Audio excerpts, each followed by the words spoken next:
the giant juniper tree. Long, long ago, some 2,000 years or so, there lived a rich man with a good and beautiful wife. They loved each other dearly, but sorrowed much that they had no children. So greatly did they desire to have one, that the wife prayed for it day and night, but still they remained childless. In front of the house, there was a court in which grew a juniper tree. One winter's day, the wife stood under the tree to peel some apples, and as she was peeling them, she cut her finger, and the blood fell on the snow.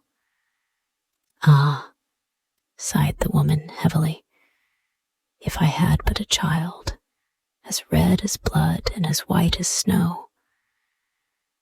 And as she spoke the words, her heart grew light within her, and it seemed to her that her wish was granted, and she returned to the house feeling glad and comforted. A month passed, and the snow had all disappeared. Then another month went by, and all the earth was green. So the months followed one another, and first the trees budded in the woods, and soon the green branches grew thickly intertwined, and then the blossoms began to fall.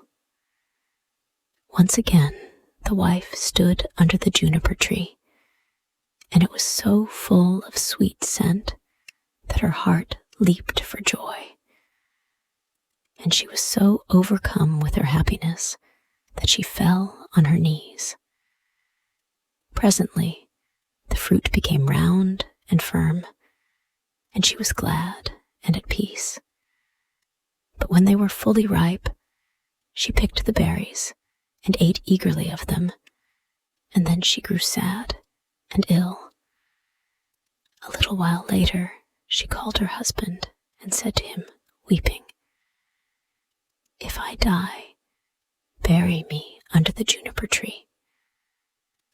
Then she felt comforted and happy again, and before another month had passed, she had a little child, and when she saw that it was as white as snow and as red as blood, her joy was so great that she died. Her husband buried her under the juniper tree and wept bitterly for her. By degrees, however, his sorrow grew less, and although at times he still grieved over his loss, he was able to go about as usual, and later on he married again. He now had a little daughter born to him. The child of his first wife was a boy who was as red as blood and as white as snow. The mother loved her daughter very much, and when she looked at her and then looked at the boy, it pierced her heart to think that he would always stand in the way of her own child. And she was continually thinking how she could get the whole of the property for her. This evil thought took possession of her more and more, and made her behave very unkindly to the boy. She drove him from place to place with cuffings and buffetings, so that the poor child went about in fear, and had no peace from the time he left school to the time he went back. One day the little daughter came running to her mother in the storeroom and said, "Mother, give me an apple." "Yes, my child," said the wife, and she gave her a beautiful apple out of the chest. The chest had a very heavy lid, and a large iron lock. "Mother," said the little daughter again, "may not brother have one too?" The mother was angry at this, but she answered, "Yes, when he comes out of school." Just then, she looked out of the window and saw him coming, and it seemed as if an evil spirit entered into her, for she snatched the apple out of her little daughter's hand and said, "You shall not have one before your brother." She threw the apple into the chest and shut it to. The little boy now came in, and the evil spirit in the wife made her say kindly to him, "My son, will you have an apple?" But she gave him a wicked look. "Mother," said the boy, "how dreadful you look. Yes, give me an apple." The thought came to her that she would kill him. "Come with me," she said, and she lifted up the lid of the chest. "Take one out for yourself." And as he bent over to do so, the evil spirit urged her, and crash! Down went the lid, and off went the little boy's head. Then she was overwhelmed with fear at the thought of what she had done. "If only I can prevent anyone knowing that I did it," she thought. So she went upstairs to her room and took a white handkerchief out of her top drawer. Then she set the boy's head again on his shoulders and bound it with the handkerchief so that nothing could be seen, and placed him on a chair by the door with an apple in his hand. Soon after this, little Marlene came up to her mother, who was stirring a pot of boiling water over the fire, and said, "Mother, brother is sitting by the door with an apple in his hand, and he looks so pale. And when I asked him to give me the apple, he did not answer, and that frightened me." "Go to him again," said her mother, "and if he does not answer, give him a box on the ear." So little Marlene went and said, "Brother, give me that apple." But he did not say a word.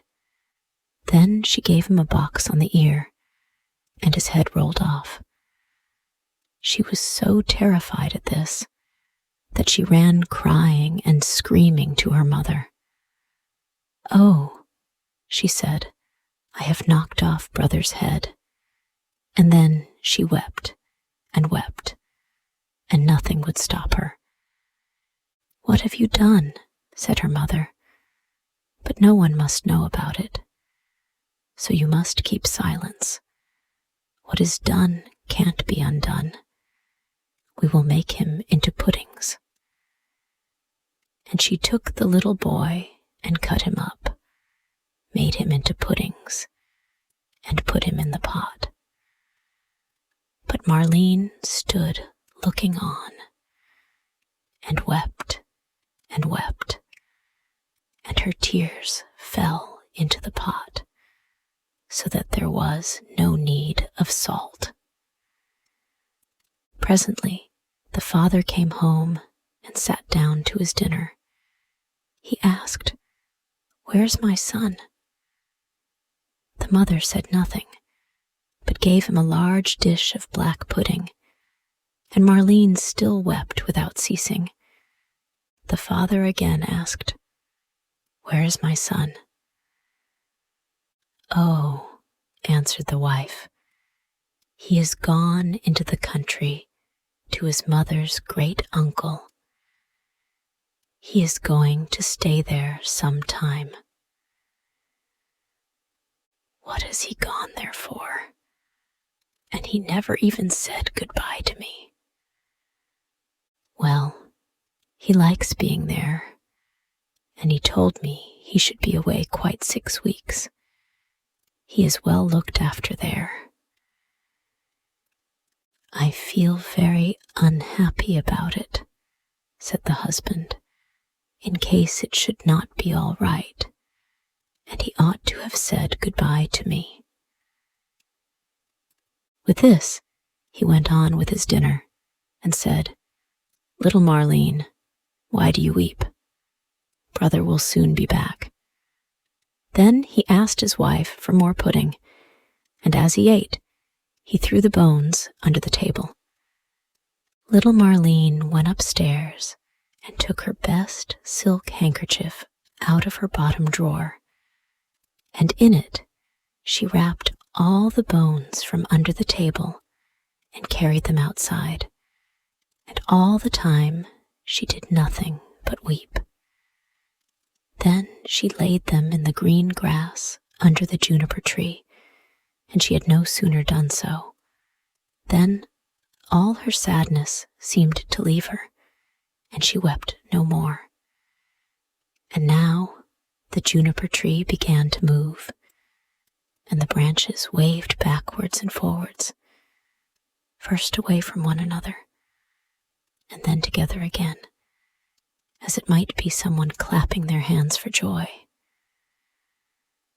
After this, a mist came round the tree, and in the midst of it there was a burning as of fire, and out of the fire there flew a beautiful bird that rose high into the air, singing magnificently. And when it could no more be seen, the juniper-tree stood there as before, and the silk handkerchief and the bones were gone. Little Marlene now felt as light-hearted and happy as if her brother were still alive, and she went back to the house and sat down cheerfully to the table and ate. The bird flew away and alighted on the house of a goldsmith and began to sing. My mother killed her little son. My father grieved when I was gone. My sister loved me best of all.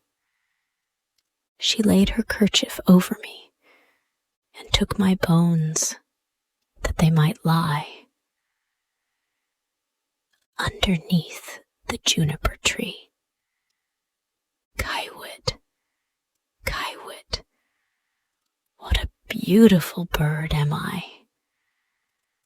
The goldsmith was in his workshop making a gold chain when he heard the song of the bird on his roof. He thought it so beautiful that he got up and ran out, and as he crossed the threshold, he lost one of his slippers. But he ran on into the middle of the street with a slipper on one foot and a sock on the other.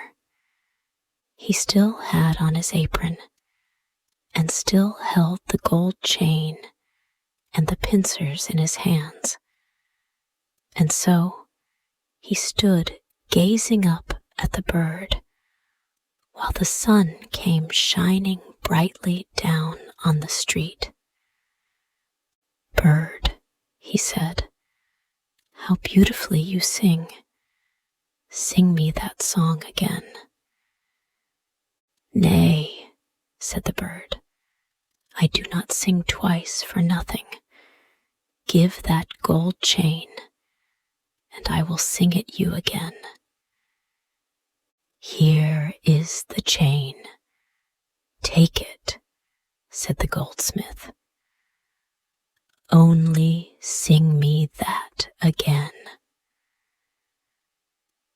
The bird flew down and took the gold chain in his right claw, and then he alighted again in front of the goldsmith and sang, My mother killed her little son.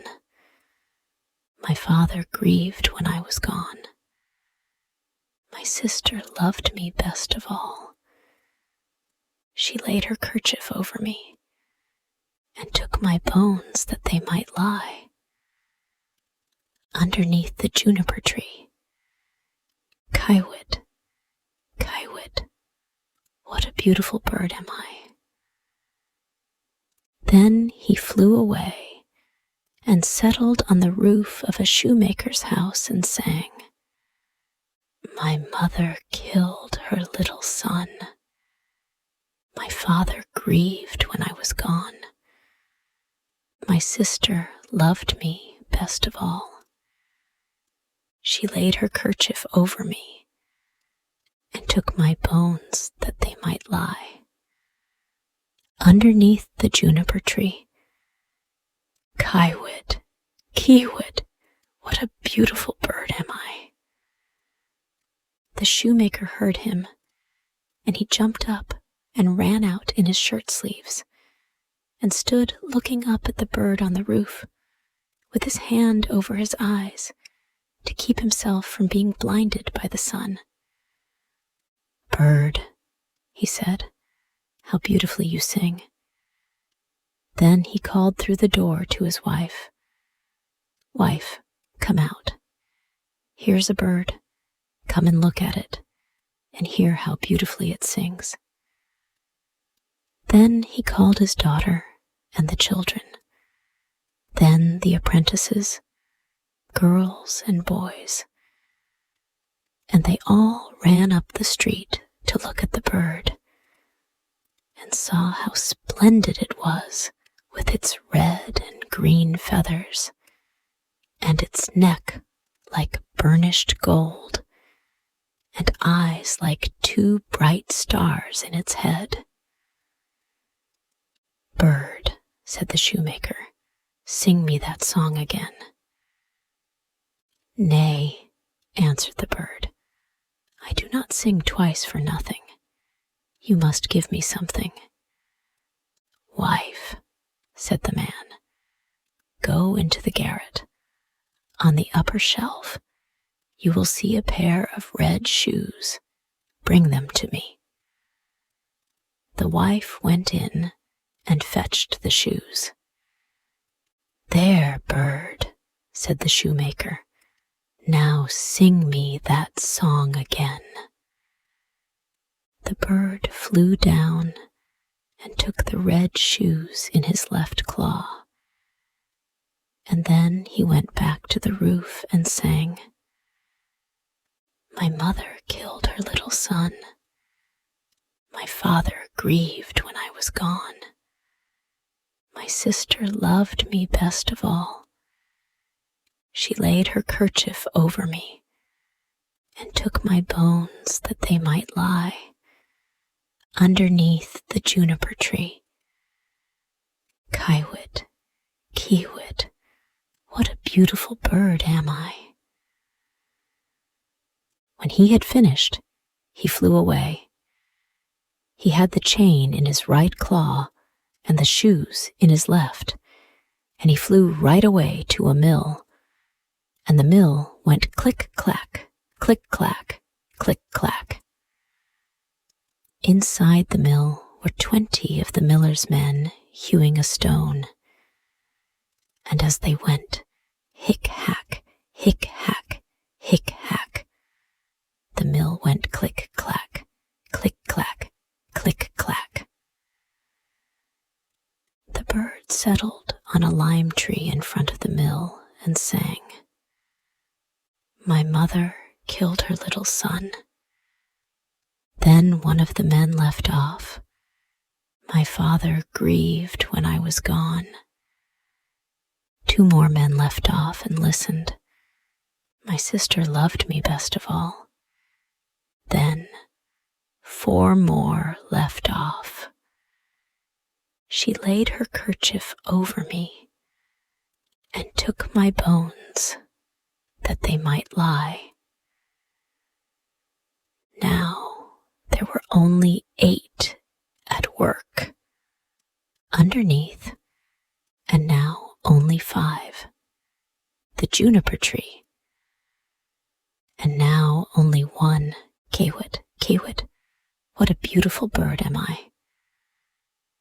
Then he looked up, and the last one had left off work.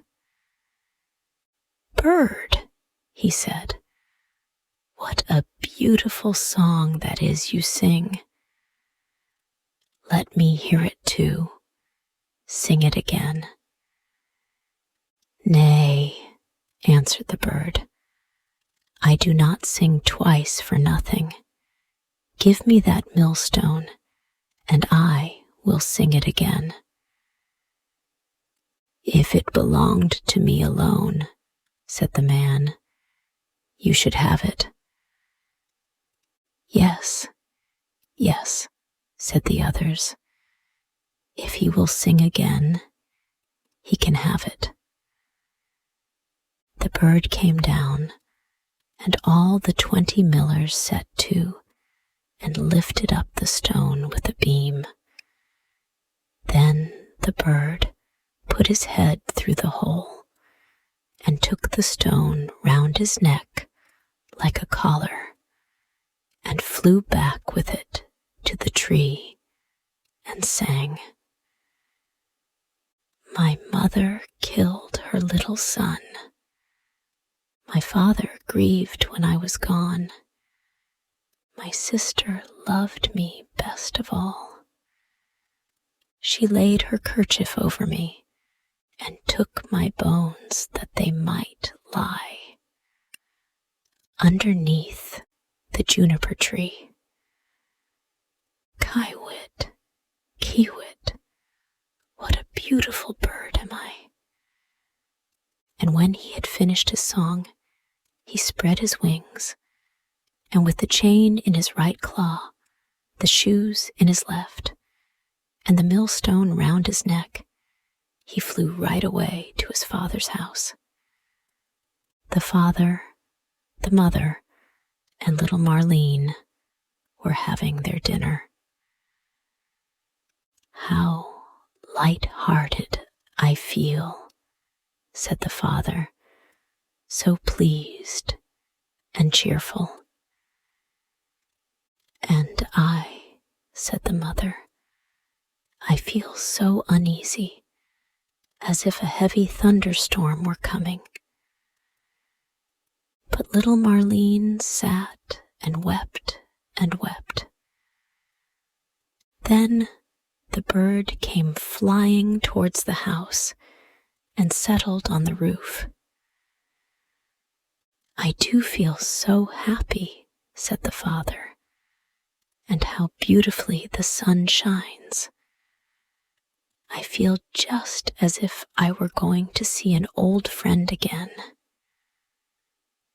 "Ah," said the wife, "and I am so full of distress and uneasiness that my teeth chatter, and I feel as if there were a fire in my veins."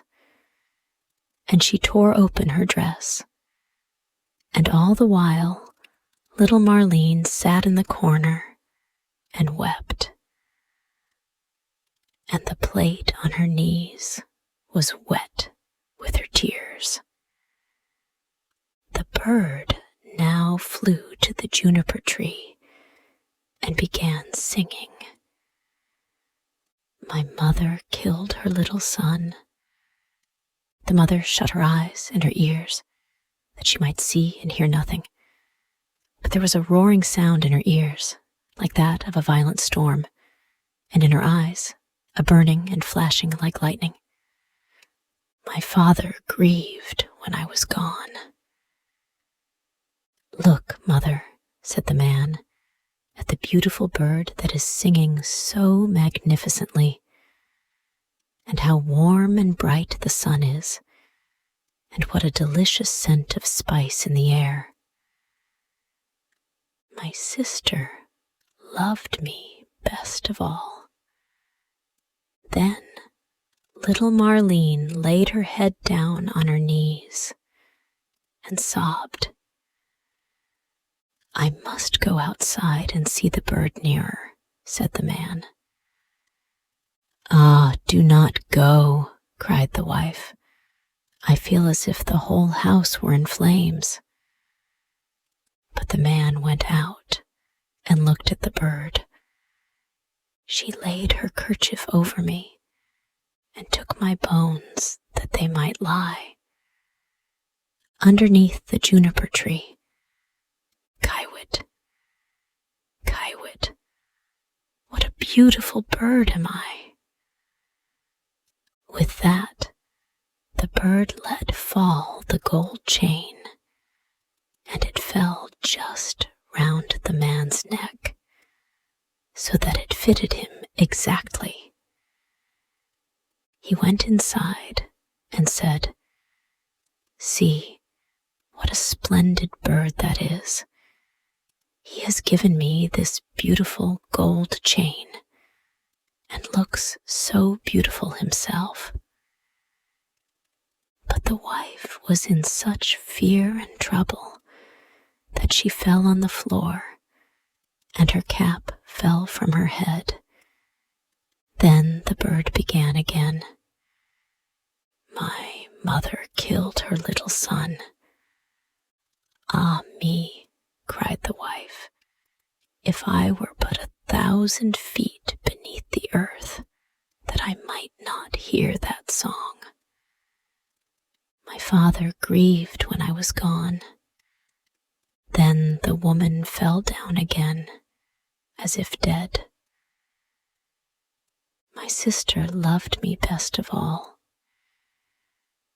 "Well," said little Marlene, "I will go out too, and see if the bird will give me anything."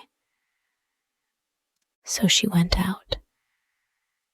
She laid her kerchief over me, and took my bones that they might lie. And he threw down the shoes to her, underneath the juniper-tree. Kaiwit, Kaiwit, what a beautiful bird am I. And she now felt quite happy and light-hearted. She put on the shoes and danced and jumped about in them.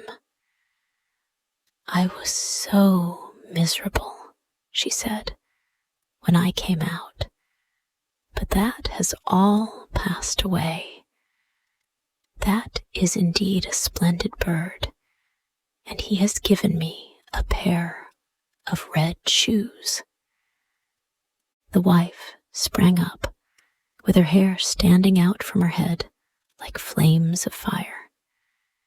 "Then I will go out too," she said, "and see if it will lighten my misery, for I feel as if the world were coming to an end." But as she crossed the threshold, crash! The bird threw the millstone down on her head, and she was crushed to death. The father and little Marlene heard the sound and ran out, but they only saw mist and flame and fire rising from the spot. And when these had passed, there stood the little brother, and he took the father and little Marlene by the hand. Then they all three rejoiced, and went inside together, and sat down to their dinners, and ate